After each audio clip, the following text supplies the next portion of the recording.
Civilization is basically a clot within the system of life. Society is a different institution. The society and culture are something that are expressed through humanity's creative efforts. And this would continue. People would continue to dream up jet planes. People would continue to think of new ways of existing, new ways of gaining power structures, new or power systems. People are creators. The humans are creators, and we would continue to do so. And if we're looking at doomsday, if there was some major event tomorrow, which I can't imagine what that would be, or if Apophis was hurtling towards planet Earth and there was no escape for any of us, what would you want to do? Would you then go to work? I just wonder, what keeps us in the system? What keeps us just, well, I understand, all right, I understand the treadmill that we're on, that we're having to chase the dollar in order to keep our existence. But this is only because we all comply.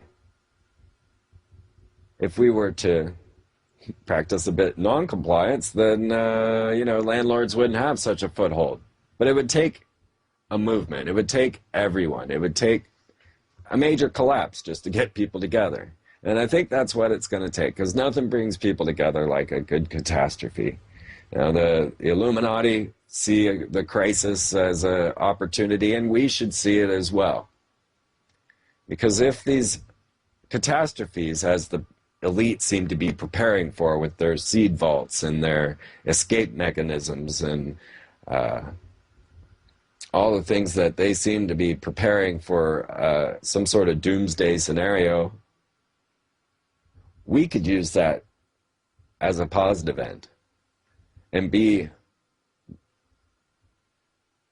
the sole center for the collapse, so that the transition into the new world actually was not one of devastation, but one of sharing, giving, and kindness. Now, they absolutely are playing the religious card, and certainly E.T. showing up on the Washington stairs would be quite a religious event. You can expect that most Christians would think this was Satan. And most Christians think the Catholics are Satan, so whatever they had to say wouldn't help.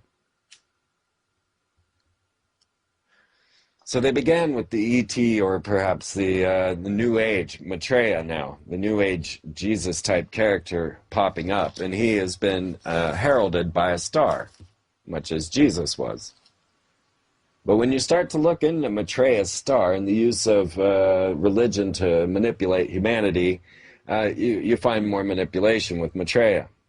Because this star seems to me, obviously, the New Light experiment, or at least a similar experiment to the Russians' New Light experiment. So how will this affect our religious? And what can we do to help them? You ever notice that some of the best science fiction TV gets cut off the air? A couple of my favorites were Defying Gravity and Firefly. Not to mention Farscape. I think they just ran out of money. But when you look at what they might potentially not want us to be thinking about with Defying Gravity and Firefly is that the high language of their culture is Mandarin, is Chinese. So in the future, we all speak Chinese, but only in the high language. Well, it turns out that NASA's chief, Charles Bolden, is planning to visit China this month for high-level talks about possible cooperation on human spaceflight. And this has prompted senior Republican appropriator to request a security briefing before the trip happens.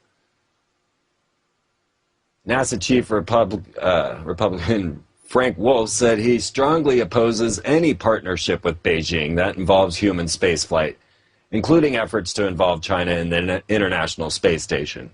I need not remind you that no such planning or coordination has been approved by the Congress.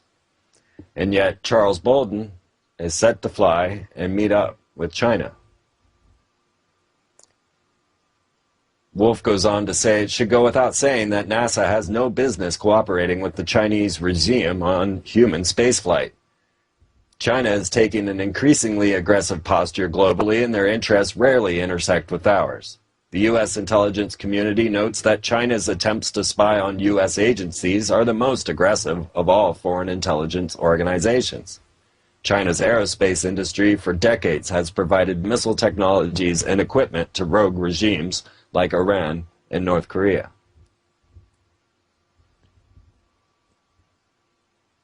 It went on to state that this will be an introductory and will not include consideration of specific proposals for human spaceflight cooperation with China. They really could take us over, folks. You know, there's a lot of them. And if they start to gather the technologies that we have, which they are already pushing many space, even attempting to launch their own military space station, maybe these sci-fi stories could become more real than we thought.